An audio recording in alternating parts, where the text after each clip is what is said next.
Decades back, in late 1972, South Vietnam and the United States were winning the Vietnam War decisively by every conceivable measure. That's not just my view. That was the view of our enemy, the North Vietnamese government officials.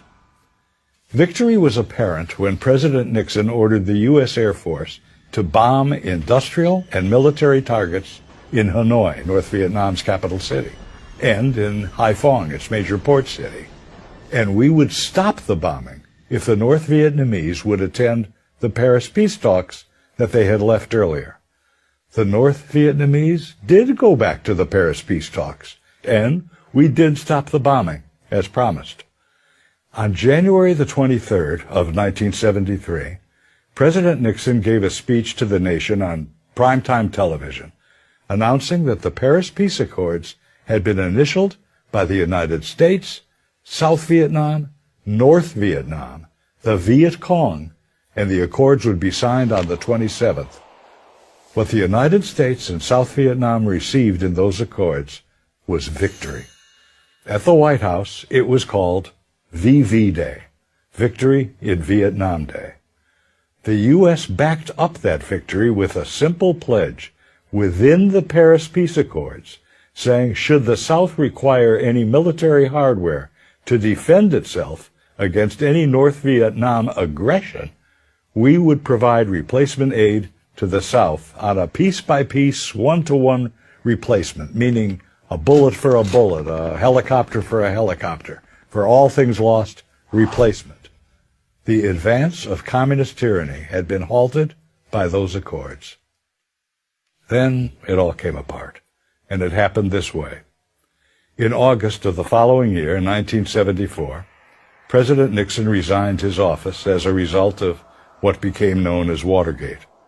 3 months after his resignation came the November congressional elections, and within them the Democrats won a landslide victory for the new Congress. And many of the members used their new majority to defund the military aid that the United States had promised, peace for peace, breaking the commitment that we made to the South Vietnamese in Paris to provide whatever military hardware the South Vietnamese needed in case of aggression from the North.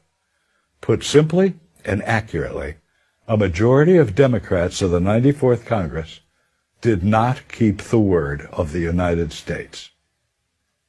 On April the 10th of 1975, President Gerald Ford appealed directly to those members of the Congress in an evening joint session televised to the nation.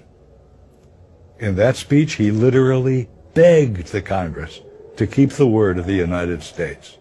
But as President Ford delivered his speech, many of the members of the Congress walked out of the chamber. Many of them had an investment in America's failure in Vietnam.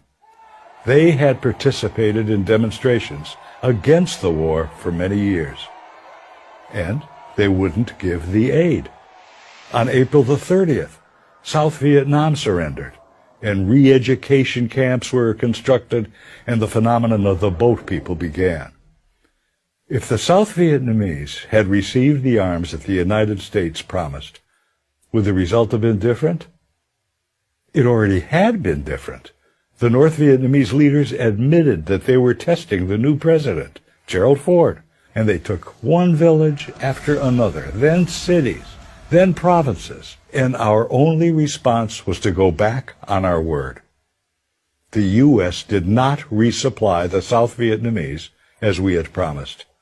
It was then that the North Vietnamese knew they were on the road to South Vietnam's capital city, Saigon, that would soon be renamed Ho Chi Minh City.